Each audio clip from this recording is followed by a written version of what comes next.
She left the diner with a tin full of tips, a wrapped slice of pecan pie, and a promise to her little brother that she'd be home before sunrise.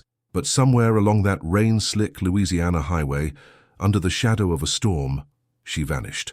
For decades, the town remembered her as the girl who disappeared on a normal night, with nothing ever found and no one ever blamed.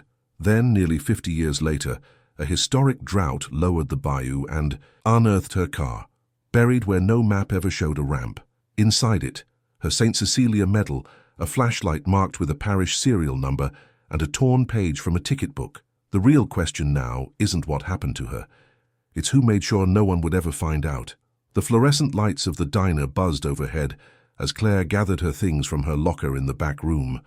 Her fingers brushed against the St. Cecilia medal hanging from her neck, a graduation gift from her mother, before she tucked it beneath her collar. The late-night shift had left her tired, but the thought of tomorrow's morning off brought a slight smile to her face. Through the kitchen window, she could see the rain letting up, though water still dripped steadily from the diner's metal awning. Thunder growled in the distance, moving east across the basin.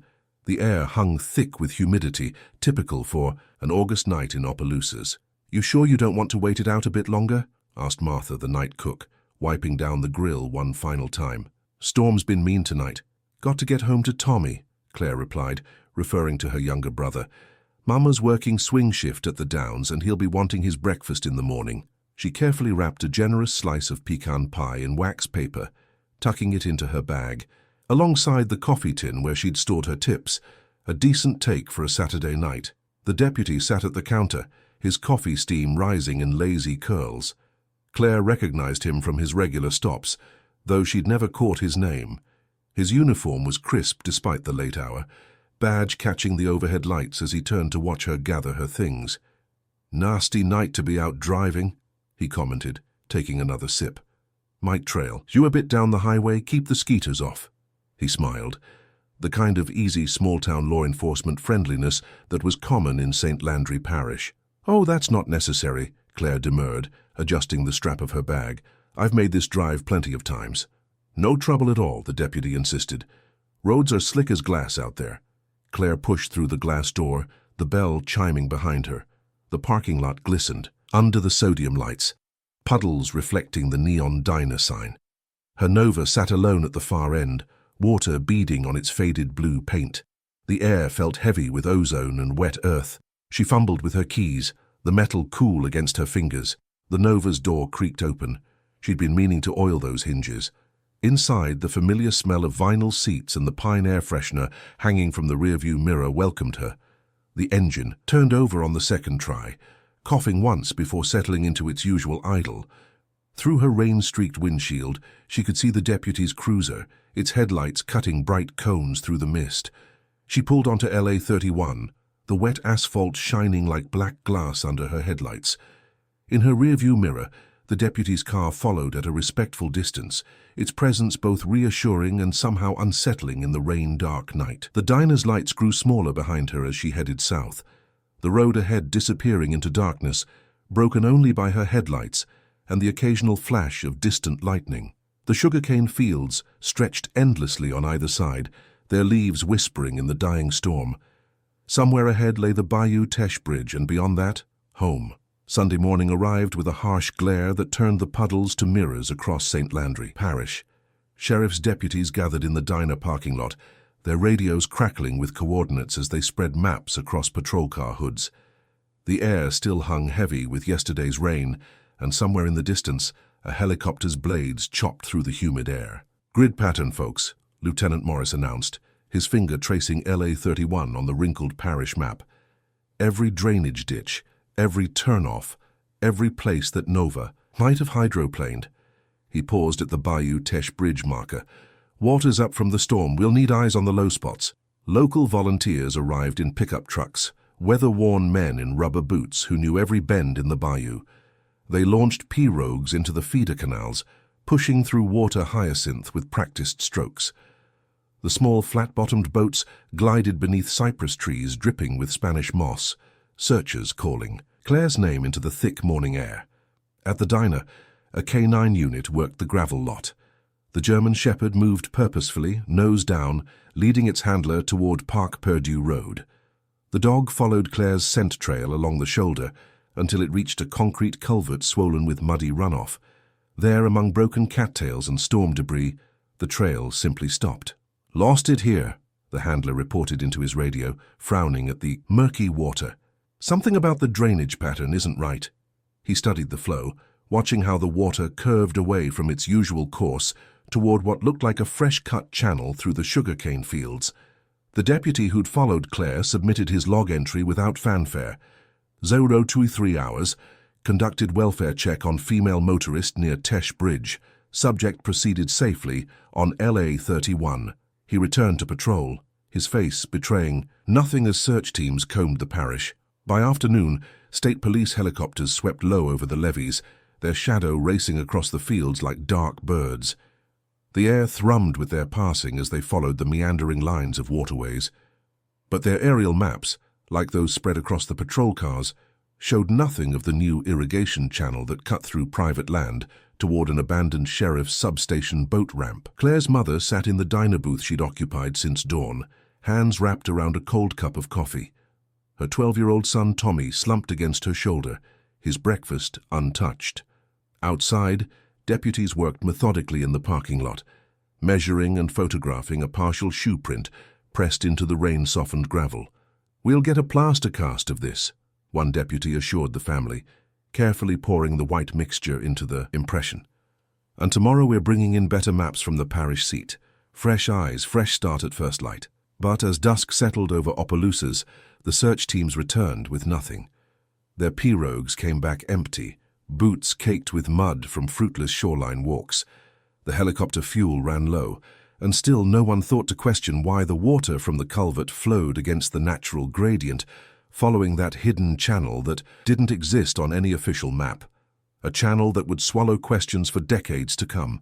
The deputy's patrol car pulled into the station lot as darkness fell, its tires crunching over gravel. His logbook showed a routine Sunday shift, unmarked by anything unusual. Just another night in St. Landry Parish where the waters rose and fell, keeping their secrets close. Monday dawned with military precision. State troopers in pressed uniforms lined up their vehicles along LA 31, coordinating with local deputies to segment the search area into numbered grids. The morning sun cast long shadows through the sugarcane fields as plantation owners arrived with ring-heavy fingers clutching gate keys. "Y'all can search every acre," Randall Thibodeau, the largest landowner, declared while unlocking a rusted chain. "Just mind the young cane." His workers stood aside as patrol cars rolled through, their tires leaving twin tracks in the soft earth between the rows. By noon, the state police sonar unit arrived from Baton Rouge, a bulky apparatus that looked impressive until it met the chocolate-brown waters of the local waterways. The operator frowned at his crackling display screen, adjusting dials that made little difference in the murky depths. "Can't get a clear reading," he reported, wiping sweat from his brow. "Too much suspended silt, debris from the storm." The equipment, advanced for 1977, proved nearly useless in the sediment-choked channels. 3 divers took turns probing the deeper spots, emerging each time with nothing but frustration. "Like swimming in coffee," one commented, emptying muddy water from his mask. "Can't see 6 inches in front of your face down there." At the old sheriff's substation boat ramp, yellow caution tape fluttered in the breeze. A hastily printed sign declared, "Closed for repairs, no water access." The deputy who'd followed Claire that night had suggested the closure himself, citing structural concerns about the concrete pad.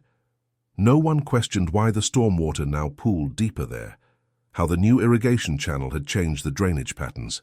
Down in Morgan City, 2 deputies interviewed Claire's ex-boyfriend at the oil service yard, where he'd just started work. They found him high up on a drilling platform, hands greasy from morning maintenance. "Been here since Friday setup," his supervisor confirmed, producing time cards and crew logs. "Boys barely had time to sleep, much less drive back up parish." The ex-boyfriend's eyes were red as he spoke about Claire, but his alibi was solid steel. Back in Opelousas, detectives grew frustrated with a sunburned drifter who'd insisted he saw flashing lights near the bridge. His story shifted with each telling. First the lights were red and blue, then just hazards, then maybe headlights reflecting off rain. By the third interview, he couldn't even remember which side of the bridge he'd been on. Wednesday's press conference set the tone for what would become the official narrative. Sheriff Landry chose his words carefully, standing before the parish courthouse steps. "While we continue our investigation," he read from prepared notes, "we must consider that Miss Boudreau may have chosen to leave the area. Recent emotional difficulties, a broken relationship." He let the implications hang in the humid air. The afternoon papers ran the story below the fold. "Search continues for missing waitress." By Thursday it would drop to page 3. The flyers stapled to telephone poles began to curl in the Louisiana heat. Claire's yearbook, photo growing faded and water-stained. The old substation boat ramp remained quiet, its closed sign ensuring official boats launched from other sites, their search patterns naturally shifting away from the deep slough where the new irrigation channel emptied. No one remarked how convenient the timing of those repairs seemed, or why no repair crews ever arrived. The Atchafalaya's waters receded like a spent tide by Thursday morning, leaving behind a fresh coating of silt on everything it had touched. Along the banks, dense mats of hydrilla, that stubborn underwater weed that could choke an outboard motor, spread their tendrils through the culverts, creating a green maze beneath the surface. Volunteers arrived at first light, their pickups lining Park Perdue Road. They carried grappling hooks tied to nylon rope, dragging the waterways with grim determination. The hooks snagged repeatedly on submerged logs and storm debris, each catch raising hopes that quickly dissolved into disappointment. "Nothing but branches," muttered André Fontenot, a shrimper who'd taken the day off to help. He coiled his rope for the 100th time, shoulders slumping as the afternoon heat pressed down. By sunset, the volunteers' trucks departed one by one, leaving only tire ruts in the mud and silence along the shoreline. That evening, the parish deputy who'd seen Claire last stood before the gathered congregation at St. Landry Catholic Church. Candlelight softened his features as he led the third vigil of the week, his voice steady and reassuring. "We pray for Claire's safe return," he intoned, head bowed. "We ask for strength for her family and guidance for those searching." The flames flickered across worried faces as parish members added their own whispered prayers. After the vigil, he lingered in the parking lot, offering comfort to Claire's co-workers from the diner. His patrol car became a familiar sight during shift changes, its presence both warning and refuge. "I'll follow you home," he'd say to the nervous waitresses, his service flashlight catching the light as he adjusted it on his belt. "Just to be safe." The women nodded gratefully, finding comfort in the red and blue reflection of his lights in their rear-view mirrors. In the cramped evidence room at the sheriff's office, humidity worked its slow destruction. The plaster cast of the shoe print, already fragile, developed hairline cracks. By afternoon, small pieces had crumbled away, taking potential clues with them. A deputy carefully placed Claire's diner receipt, showing that final clockout at 11:10 p.m., into a manila envelope, filing it alongside the missing persons report, with its bold, active stamp in red ink. Throughout Opelousas, porch lights burned well past midnight. In kitchens across town, mothers kept dinner warm in covered plates, a ritual of hope that spread from house to house like a quiet contagion. At the Evangeline Downs kitchen, Claire's mother's co-workers saved her favorite breaks times, leaving her usual chair empty. Her brother still set 2 places at breakfast, the untouched plate a silent reminder. The Seer deputy became a fixture at these community gatherings, his uniform a symbol of protection and persistence. He attended the informal prayer circles that formed in the diner's parking lot, joined the weekend searches that continued despite dwindling participation, and always found time to check on Claire's family. "We're not giving up," he would say, his flashlight tapping against his leg as he spoke. "Not while there's hope."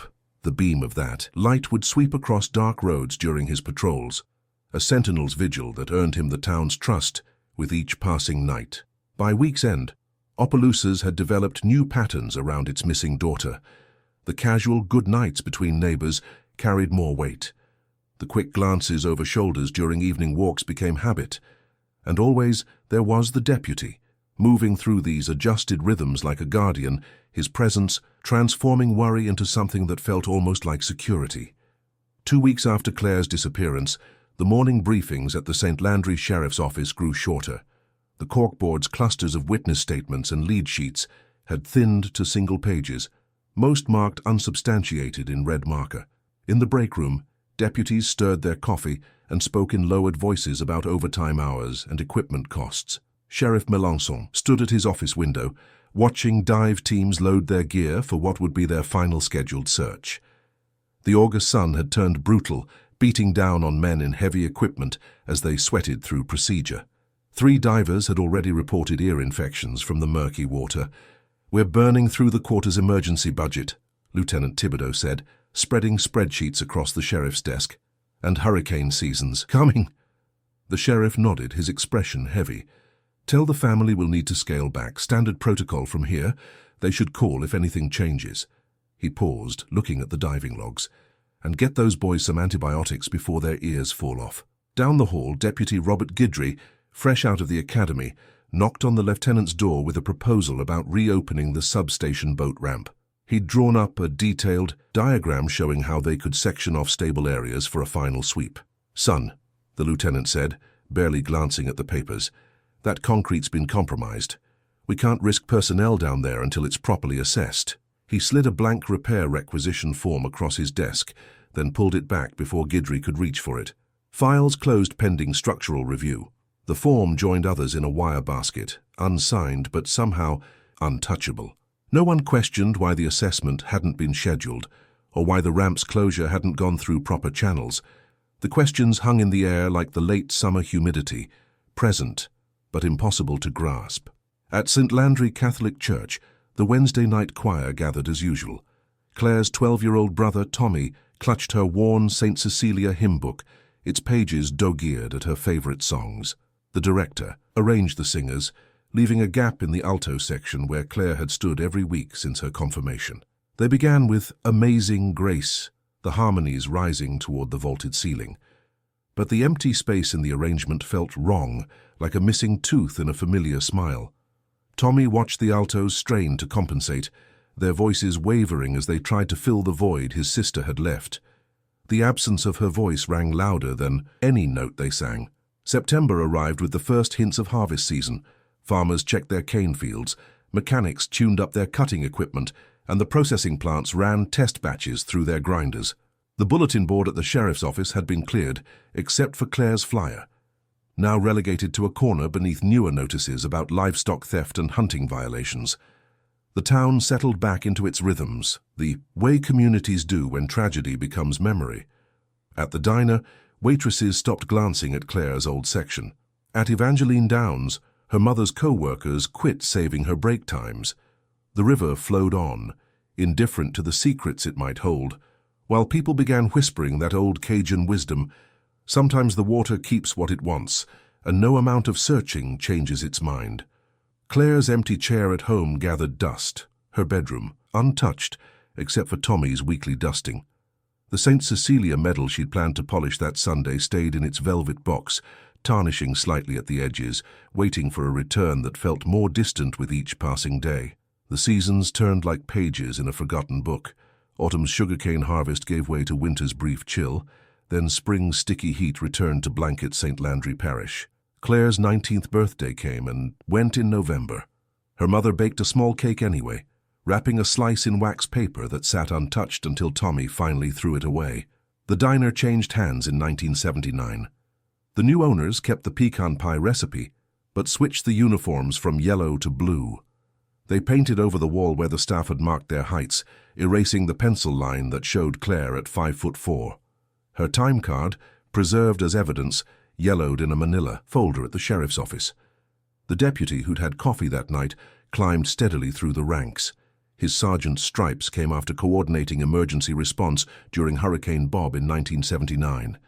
By 83, he wore captain's bars and ran the department's youth mentorship program.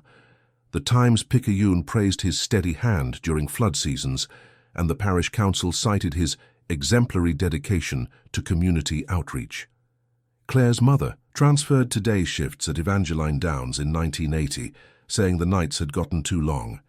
She still set Claire's place at dinner, though, fork on the folded napkin, glass turned upside down.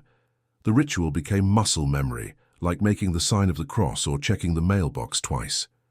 Tommy apprenticed at Broussard's boat repair after high school, specializing in underwater welding and salvage.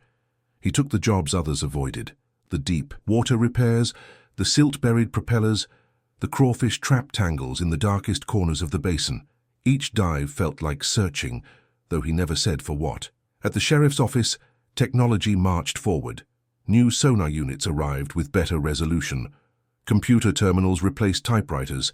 Filing cabinets gave way to databases.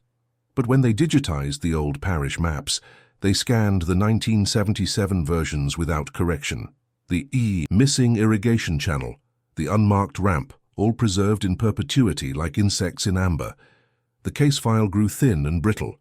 Deputies transferred, retired or died, taking pieces of institutional memory with them. Each new sheriff inherited the open case, along with budget requests and patrol schedules, filing it under cold but active, where it gathered dust with other unsolved mysteries. In August 1987, the Opelousas Daily World ran a 10th anniversary piece. The article recounted the basic facts: the storm, the wrapped pie, the nova that vanished into rain-slick darkness. They interviewed Claire's mother, who still kept her daughter's choir robe hung in plastic. The captain, now a fixture at parish functions and charity drives, provided the closing quote. "Sometimes closure takes forms we don't expect," he told the reporter, his voice carrying the weight of assumed wisdom. "The important thing is that this community never forgot Claire. We hold her in our hearts even without answers." The story ran on page 3, below a piece about crawfish prices, and next to an ad for the Labor Day sale at Guidry's Hardware.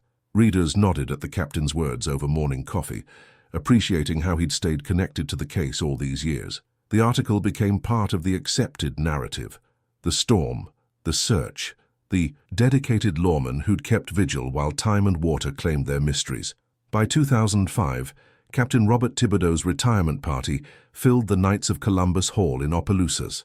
3 decades of fellow officers, their badges gleaming under fluorescent lights, lined up to shake his hand. The parish council presented him with a plaque celebrating 32 years of exemplary service. His acceptance speech, peppered with humble references to duty and family, drew knowing nods from the gathered crowd. Within months, he took his place as a deacon at Sacred Heart Catholic Church in New Iberia, 20 miles south along the basin. His Sunday homilies, delivered in that same measured baritone that had calmed countless crisis scenes, drew larger crowds each week. When Hurricane Rita devastated the coast that fall, Deacon Thibodeau organized relief drives that dispatched 18 trucks of supplies to Cameron Parish. Tommy Boudreau, who'd grown from that 12-year-old waiting for breakfast into a seasoned underwater welder, finally accepted a corporate position with an offshore contractor in Baton Rouge. The steady paycheck meant regular money orders to his mother for a new roof, central air, and medical bills. He kept his salvage gear in the garage, though, checking the seals every month, as if waiting for a call that never came.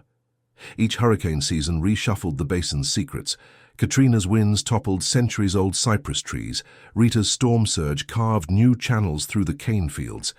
But the old sheriff's substation boat ramp, its concrete pad long since claimed by marsh grass and water hyacinth, remained untouched. Local kids fishing for catfish sometimes asked about the half-sunken structure, but their parents, remembering only that it had been closed for repairs decades ago, simply warned them to stay clear of the deep water. In the parish records office, a different kind of erosion occurred. During the rush to digitize paper files before they deteriorated completely, a manila folder marked Internal Affairs, Facilities Use Report 1978, was misfiled under Building Maintenance. The folder contained a single-page memo noting unauthorized after-hours access at the substation ramp and recommending immediate personnel review. When the new record system purged duplicate maintenance logs to save server space, the memo vanished into digital oblivion, along with thousands of other non-essential documents. August 2007 marked 30 years since Claire's disappearance.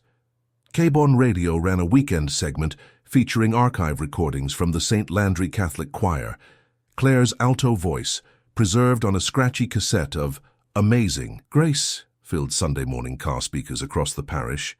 Between hymns, the host interviewed Deacon Thibodeau, who'd driven up from New Iberia for the broadcast. "Water teaches us about faith," he said, his voice carrying that well-practiced mix of authority and compassion. It can take, yes, but it also cleanses. It renews. Sometimes the greatest strength comes from accepting what we cannot change while holding on to hope for what we cannot. See? The segment ended with another hymn. Listeners called in to praise the deacon's words, remembering how he'd stayed close to the Boudreau family through those first difficult years. In the station's guest book, he signed his name with the same careful precision he'd once used on incident reports, adding "in his service" below his title. Chapter 8. Scene 1. May 2024 arrived with Louisiana in the grip of a historic drought. The Atchafalaya Basin, normally a maze of high water marks and drowning timber, had shrunk to a network of muddy veins. Bayou Teche, usually broad enough to swallow small boats whole, ran thin as creek water between exposed banks studded with trash and treasure. Lost crab traps, antique bottles, bicycle frames reduced to rust. The St. Landry Parish Flood Control Office, anticipating future deluges, seized the opportunity to upgrade drainage infrastructure while water levels remained low. Their first priority, the defunct Sheriff's Substation Zone, where seasonal flooding had threatened nearby homes for decades. Heavy equipment rolled in on temporary timber roads laid across the cracking mud.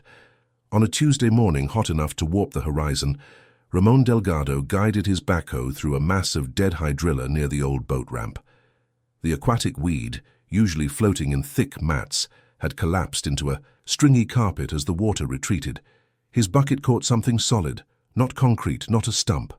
A flash of chrome winked through the black muck. "Hey!" Ramon killed the engine, already reaching for his phone. "Y'all better come look at this." The site supervisor called it in at 9:47 a.m. Within 30 minutes, sheriff's deputies strung yellow tape between the cypress trees. A mobile command center hummed to life in the gravel lot where parish cruisers once parked for boat patrol. Crime scene technicians wheeled out industrial pumps, their hoses snaking into the remnants of the basin. As muddy water sluiced across the cracked concrete pad, shapes emerged. A bumper, chrome still catching light through decades of silt. The distinct curve of a 70s Chevrolet Fender. A tire somehow still inflated, wearing a pattern discontinued during the Carter administration. The call reached Tommy Boudreau at his inspection job in Baton Rouge. He was checking welds on a pressure vessel when his phone buzzed, the parish detective's words cutting through compressor noise. "We think we found the Nova." Tommy made the drive south in his work clothes, following LA1 through towns that had grown and shrunk since his sister disappeared. The oil on his shirt had dried by the time he parked behind the line of emergency vehicles. Deputies he'd known since childhood. Now gray at the temples nodded him through. He stood at the tape line watching the pump spray reveal more of the car. The passenger side chrome trim, the distinctive Nova roofline, the trunk lid, warped by years underwater but still wearing its original paint under the muck. Everything his 12-year-old self had imagined finding, now surfacing like a slow confession in the May heat. The Nova lay exactly where no official map had ever shown a boat ramp could be. As water drained away, the car's position told its own story, nose down, angled as if it had rolled backward into the basin, or been guided there. Tommy watched the recovery team set up lights and tripods, documenting each detail before they attempted to winch the vehicle up. The process would take hours, but after 47 years, no one was rushing this excavation of truth. The evening sun sank behind the cypress trees as the recovery operation entered its 6th hour. Under harsh portable lights, evidence technicians worked methodically through layers of history, their movements careful and precise in the humid air. Each pass of their water jets revealed another piece of the puzzle Claire left behind. Tommy watched from his post at the chain-link fence as they extracted a coffee tin, its metal eaten through by decades underwater. The lid had long since rusted away, but the shape was unmistakable, the kind waitresses used for tips at the diner. A tech held it up to photograph, water streaming from its corroded bottom. "Sir?" A young detective approached Tommy, holding something in a clear evidence bag. "We found this fused to the steering column." Through the plastic, Tommy recognized the St. Cecilia medal, their mother's gift when Claire joined the church choir. The silver had blackened, but the saint's profile remained clear, forever frozen in the act of singing. Behind him, he heard cameras clicking, documenting the medal's position before its removal. The techs worked outward from the driver's seat, where most of the personal effects had collected. A diner receipt, somehow preserved in a pocket of dry silt, still showed its timestamp, 11:10 p.m. The paper was fragile as moth wings, but the ink remained, legible under careful LED lighting. "Check this," called one of the techs, lifting something from the driver's side footwell. Water cascaded off a heavy-duty flashlight, its metal housing corroded but intact. Another technician swabbed away mud, revealing numbers stamped into the base. "Parish inventory mark," she announced, her voice carrying across the scene. "Series matches 77 issue." The discovery brought a shift in energy. More. Photographers moved in. Supervisors huddled near the command vehicle. Tommy noticed two deputies he didn't recognize arrive with specialized cameras, focusing on the car's exterior. As they cleaned the driver's side door, distinct marks emerged in the metal, tool scarring that didn't match accident damage. The rear quarter panel told its own story, a pattern of dents and scrapes suggesting deliberate contact, not random collision. "Consistent, with controlled lateral force," one tech explained to another, measuring the marks with digital calipers. Between the seats, partially protected by the collapsed upholstery, they found a torn page, clean-edged, precise, from what appeared to be a traffic ticket book. The paper quality and formatting matched parish citations from 1977. The tear looked intentional, not the result of decay. Generators hummed as more lights came on, fighting the growing darkness. Workers raised tarps to protect the scene from forecasted rain. The Nova sat in a pool of pumped water, its exposed surfaces reflecting the powerful work lights. Tommy stood at his post, turning the bagged St. Cecilia medal over in his hands. The saint's face caught the artificial glare, throwing back distorted reflections that rippled across the collected water at his feet. Each piece they pulled from the car seemed to whisper of something beyond tragic accident. The flashlight with its official markings, the deliberately torn ticket stub, the systematic damage to the car's exterior. The evidence spoke of authority, of purpose, of someone who wore a badge on that rainy night in 1977. The St. Landry Parish Crime Lab hummed with renewed purpose 3 days after the Nova's recovery. Under LED magnification, metal samples from the driver's door revealed more than just corrosion. Lab technician Sarah Broussard adjusted her microscope, frowning at the distinctive chemical signature. "Chloramine residue," she announced to Detective Marcus Thibodeau, who stood behind her taking notes. "Concentrated enough to suggest industrial cleaning agents, the kind they used in the parish motor pool back in the 70s. Across the room, ballistics expert Jim Canton held up a small evidence bag containing a shard of pale blue fiberglass. "This fragment we pulled from under the rear seat. It matches the composition of department-issue batons from 75 through 78. Got the manufacturer's specs right here." He tapped a yellowed manual on his desk. At a computer station, GIS specialist Andrea Wheeler overlaid modern satellite imagery with digitized 1977 parish maps. The old irrigation channel appeared as a stark difference between the two, a man-made cut that didn't exist in official records, but created a perfect drainage path from highway to substation ramp. Water from that storm would have flowed exactly where the Nova ended up, Wheeler explained, tracing the route with her cursor, like a funnel, straight to the sump basin. The investigation's quiet momentum shifted dramatically that afternoon when a clerk brought in a letter, postmarked from Brough Bridge. Detective Thibodeau sliced it open, carefully reading aloud to his partner. "You won't find that bridge on any map from 77. Check the ticket book. A page was torn on purpose that night. Some of us kept quiet too long." The language caught Thibodeau's attention. Phrases like 10-7 and end of watch peppered the text. "Writer's got to be former law enforcement," he said. "Nobody else talks like this." By 4 o'clock, Thibodeau and his partner sat across from the retired, captain in a New Iberia church office. The former lawman, now a respected deacon, offered them coffee and well-practiced sympathy. "Such a tragedy with Claire," he said, shaking his head. "Must have hydroplaned right off that road. Dark night, bad storm. She was such a careful girl, too." But when Thibodeau mentioned the substation ramp, something shifted in the deacon's careful composure. "The old sump records," he interjected quickly. "They wouldn't have survived that flood in 89, would they?" The detectives exchanged glances. They hadn't mentioned any records. Back at the station that evening, Thibodeau spread out his notes while his partner started pulling archived inventory logs. "We need everything from summer '77, Thibodeau directed. "Focus on flashlight issue numbers and ticket book sequences." The parallel threads began to align. An anonymous letter written in cop speak, a deacon's oddly specific question about records he shouldn't have known about, and a growing pile of physical evidence that pointed to official parish equipment being present the night Claire disappeared. "Run full background on all assigned flashlights and ticket books from June through August 1977, Thibodeau told the records clerk. "Every serial number, every sign-out log, and get me personnel files for everyone assigned to that substation." The clerk nodded, already pulling boxes as the investigation shifted from recovery to something far more deliberate. On Thibodeau's desk, the anonymous letter lay open beside crime scene photos of the Nova's extraction, the writer's careful phrases now reading less like tips and more like confession. Chapter 10. Scene 2. In the cramped records basement of the St. Landry Parish Sheriff's Office, Property Control Officer Jean-Paul Guidry squinted at brittle pages under fluorescent light. His latex-gloved fingers traced down columns of faded ink in a leather-bound ledger from 1977.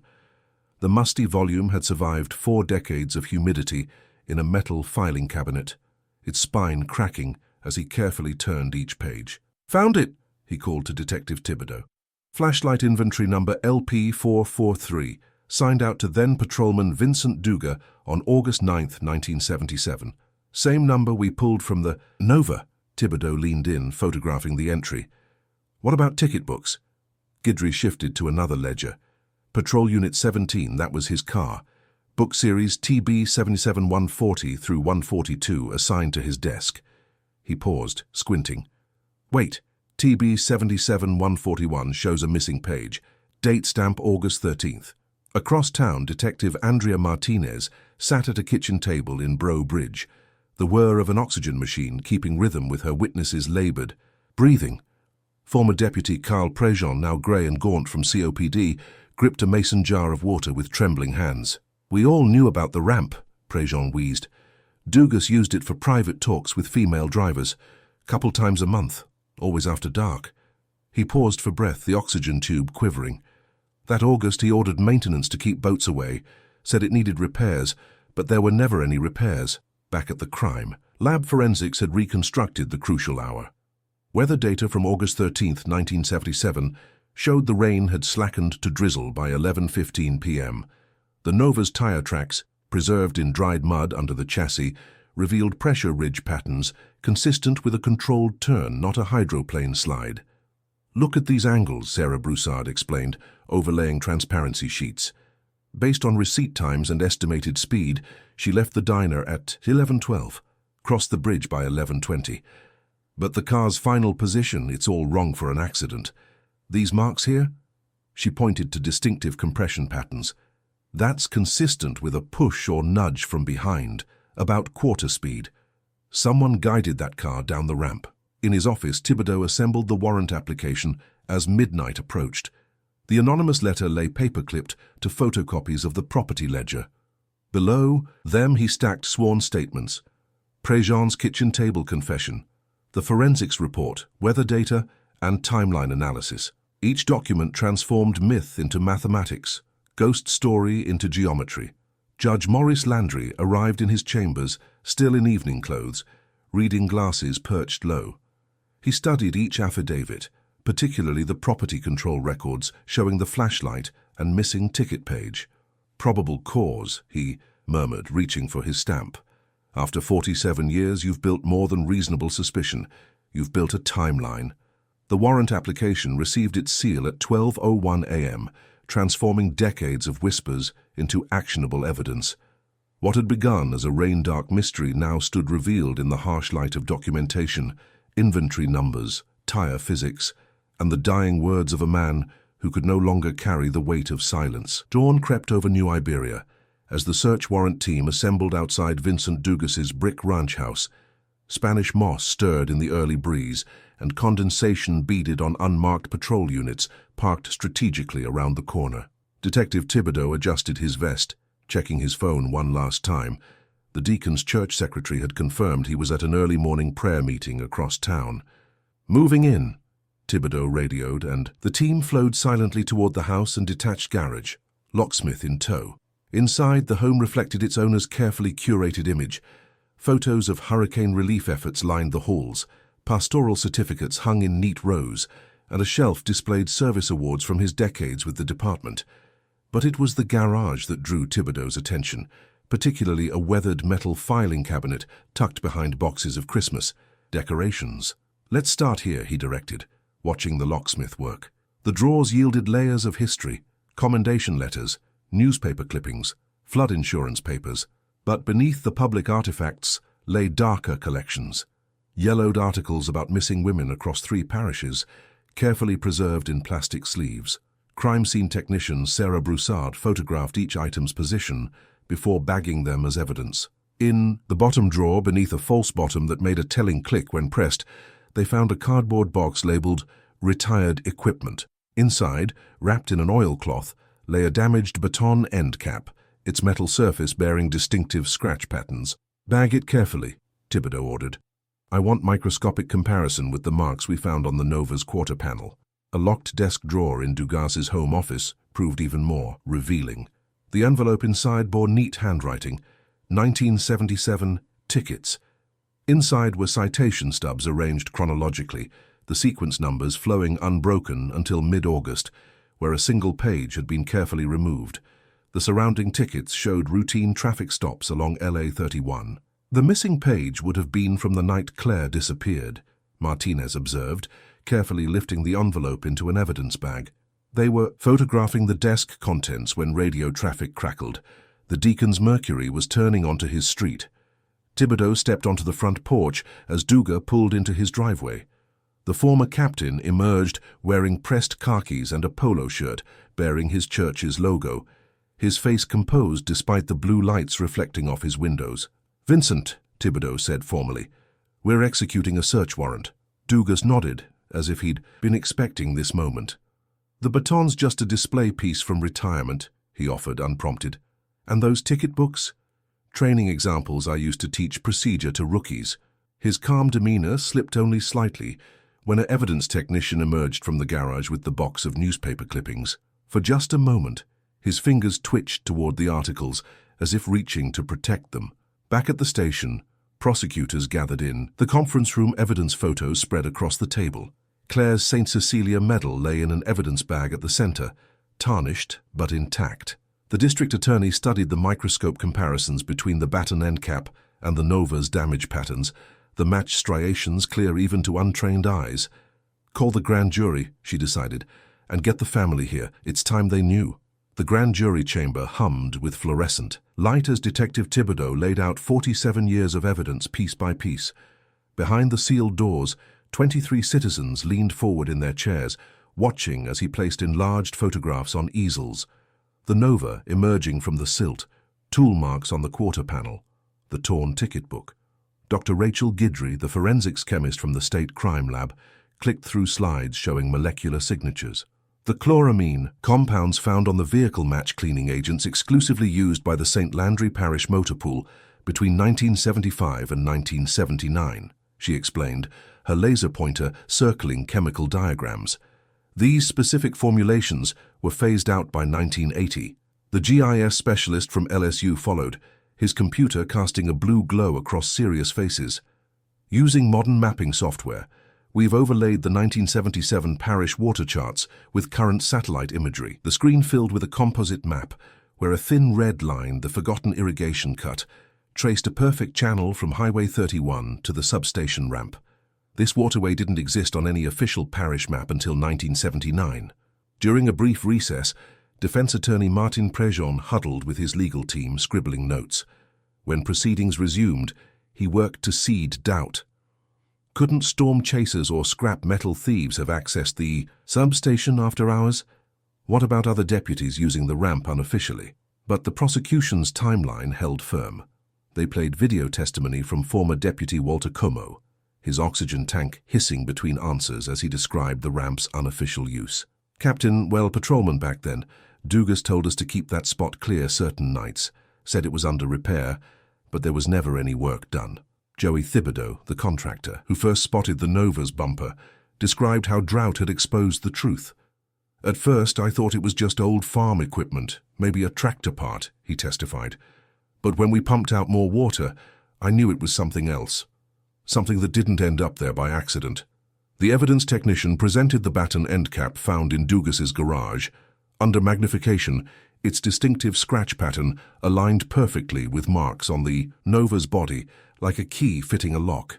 The ticket book sequence numbers marched in perfect order until August 13, 1977, where one page had been deliberately removed. Outside the chamber, in the courthouse hallway, parishioners from New Iberia clutched rosaries and prayer cards. They'd known Vincent Duga as the deacon who organized food drives after hurricanes, who baptized their grandchildren, who seemed to embody Christian service. Now they whispered prayers for both accused and victim, struggling to reconcile their shepherd with the evidence mounting behind those closed doors. By 4 o'clock, shadows lengthened across the jury room as the foreman studied the final exhibit, an overlay map where modern technology exposed what 1977's paper charts had hidden. The irrigation cut glowed like an accusing finger, pointing toward the spot where Claire's last moments played out. The deliberation was brief. When the foreman emerged, his face was grave as he handed the clerk a single sheet of paper. The true bill charged Vincent Dugas with second-degree murder and obstruction of justice. In that moment, the careful facade of the beloved deacon cracked, revealing the darker truth that had lurked beneath decades of community service. Late afternoon sunlight slanted through the stained glass windows of St. Peter's Catholic Church in New Iberia, casting colored shadows across Deacon Vincent Dugas's desk as he sorted through donation receipts.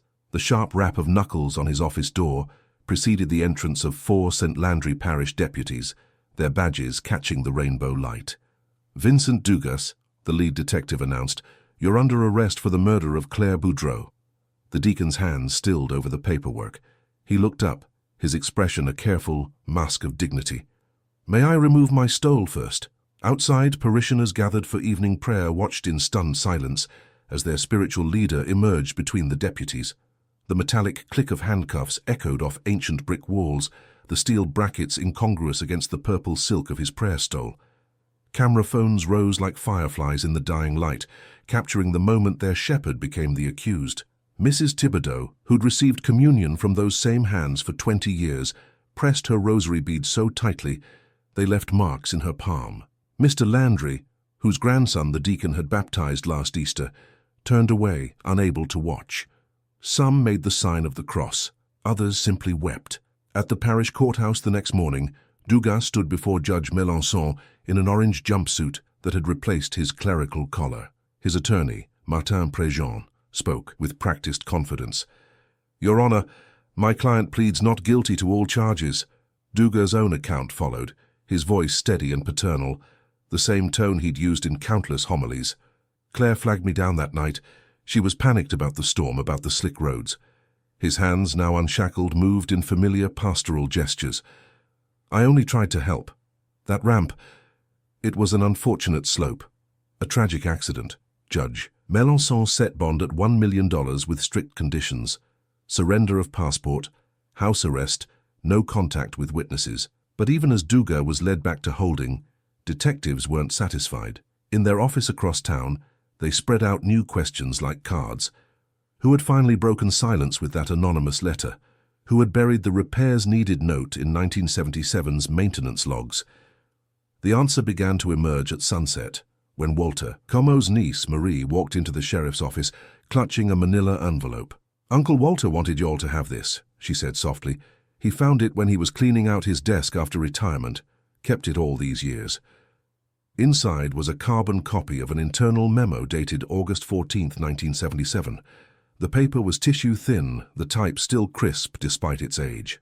Detective Thibodeau read aloud. "Ticket page removed at supervisor's direction." At the bottom, a set of initials matched perfectly with Vincent Dugas's early signature from his patrol days, the same flowing VD he'd later use to sign parish baptismal certificates. The carbon copy completed a circle begun 47 years ago, a missing ticket page, a hidden ramp, a young woman's final drive through the rain. Now, As news vans clustered outside the courthouse and prayer groups formed in church basements, the evidence built not just a case but a warning. Even the most trusted hands could harbor the darkest secrets. Chapter 14. Scene 2. Morning fog clung to Bayou Teche as Tommy Boudreau stood at the edge of the old substation ramp, his work boots leaving prints in soil exposed by weeks of drought.